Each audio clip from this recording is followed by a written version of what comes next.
পরকালের প্রথম ঘাঁটি হচ্ছে কবর। মৃত্যুর পর থেকে পুনরুত্থান পর্যন্ত মধ্যবর্তী সময় হচ্ছে কবরের জগৎ বা আলমে বারজাখ।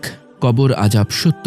মহানবী সাল্লাল্লাহু আলাইহি ওয়াসাল্লাম প্রায়ই এই দোয়া করতেন, হে আল্লাহ, আমি তোমার কাছে কবরের আযাব থেকে আশ্রয় চাই। বুখারী 2822। কবরে ফেরেশতাদের প্রশ্নের উত্তর দেওয়ার ভিত্তিতে জাহান্নামের গর্ত কিংবা জান্নাতের টুকরোয় পরিণত হবে কবর। তাবিয়াতুল আয়াত ফিল কবর, আল ইসলাম, সুআলুন ওয়া জওয়াব 4/11/2018। যদি কেউ এই ঘাঁটি থেকে মুক্তি পেয়ে যায় তাহলে পরবর্তী ঘাঁটিগুলো তার জন্য সহজ হবে, আর যদি কেউ কবর থেকে মুক্তি না পায় তাহলে পরবর্তী ঘাঁটিগুলো তার জন্য আরও কঠিন হবে। তিরমিজি 2308।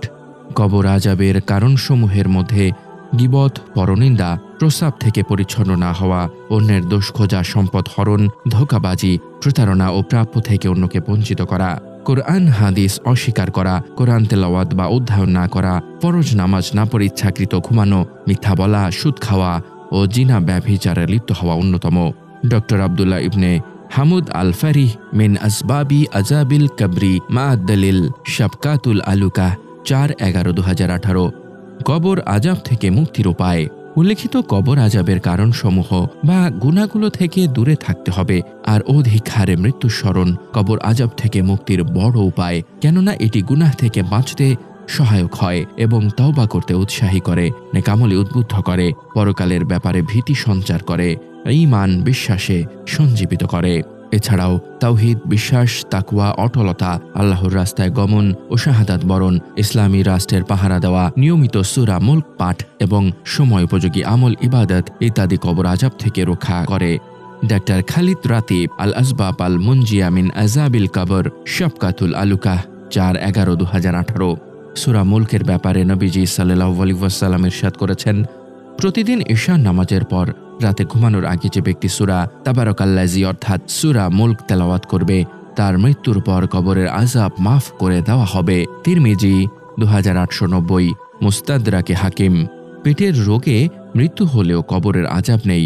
রাসূলুল্লাহ সাল্লাল্লাহু আলাইহি ওয়াসাল্লাম বলেন, যাকে তার পেটের কোনো রোগ হত্যা করে তাকে কখনো কবর আযাব দেওয়া হবে না। তিরমিজি 1064। সুনান নাসাই 498। জুমাবারে কেউ মারা গেলে তার কবর আযাব হয় না বলে হাদিসে বর্ণিত আছে।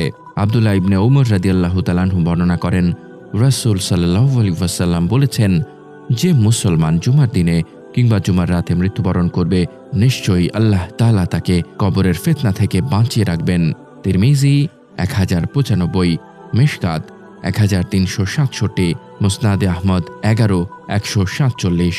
এছাড়াও নবী রাসূলগণ, সিদ্দিক, নাবালেক ও পাগলদের কবর আযাব নেই মর্মে বিভিন্ন বর্ণনায় উঠে এসেছে। মোট কথা, আল্লাহর উপর ঈমান, তাকে ভয় করা, তার আদেশ নিষেধ মেনে চলা, দান, সাদাকা, দোয়া এবং তওবা ইস্তিগফারের মাধ্যমেই কবর আযাব থেকে মুক্ত থাকা সম্ভব। মূলত এসব আমলই পরকালীন সফলতার বড় উপায়। যেমন আল্লাহ তাআলা বলেন, নিশ্চয়ই যারা বলে আমাদের রব আল্লাহ, অতঃপর এর উপর দৃঢ় থাকে, তাদের কোনো ভয় নেই এবং তারা চিন্তিত হবে না। অতঃপর এর উপর দৃঢ় থাকে, তাদের কোনো ভয় নেই এবং তারা চিন্তিত হবে না। সূরা আহকাফ আয়াত 13। কবর আযাব থেকে মুক্তির দোয়া। আল্লাহুম্মা ইন্নী আউযু বিকা মিন আযাবি জাহান্নাম ওয়া আউযু বিকা মিন আযাবিল কবরি ওয়া আউযু বিকা মিন ফিতনাতিল মাসিহিদ দাজ্জালি ওয়া আউযু বিকা মিন ফিতনাতিল মাহইয়া ওয়াল মামাত। অর্থ, হে আল্লাহ, আমি আপনার কাছে জাহান্নামের আযাব থেকে আশ্রয় চাই, কবরের আযাব থেকে আশ্রয় চাই মাসিহ দাজ্জালের ফিতনা থেকে, এবং আশ্রয় চাই জীবন মরণের বিপদ আপদ থেকে। আব্দুল্লাহ ইবনে আব্বাস রাদিয়াল্লাহু তাআলা আনহু বলেন, রাসূল সাল্লাল্লাহু আলাইহি ওয়াসাল্লাম এই দোয়াটি এমনভাবে শেখাতেন যেভাবে তাদের কোরআনের সূরা শেখাতেন। আবু দাউদ 1542। আল্লাহ তাআলা মুসলিম উম্মাহকে কোরআন সুন্নাহ নির্দেশিত পবিত্র ও সরল জীবন যাপন করার তৌফিক দান করুন। কবর আযাব থেকে মুক্তি দিয়ে পরম সুখের জান্নাত নসিব করুন। আমিন। সুপ্রিয় দর্শক, ইসলামের গৌরবময় ইতিহাস নিয়ে নির্মিত ভিডিও চিত্র আমরা ধারাবাহিকভাবে তুলে ধরছি আমাদের এই পেজে।